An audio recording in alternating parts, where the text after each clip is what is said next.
సమాజం మంచి మనుషులను ఎలా చూస్తుంది అంటే, కాస్తో కూస్తో సమాజానికి ఉపయోగపడే వ్యక్తి ఉన్నాడు అని చెప్పి తెలిసినప్పుడు, ముందుగా ఆ చుట్టుపక్కల ఇంటి వాళ్ళు, ఆ వీధి వాళ్ళు, ఆ ఊరి వాళ్ళు వాడిని ఎలా తొక్కాలా, ఎలా అణచాలా అని ప్రయత్నిస్తూ ఉంటాడు.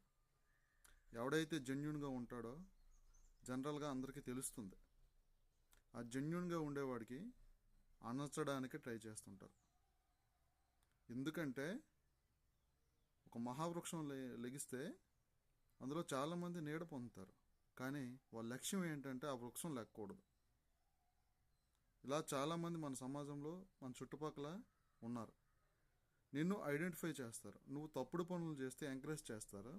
నువ్వు జెన్యూన్గా ఉంటే నిన్ను డౌన్ చేయడానికి ట్రై చేస్తారు.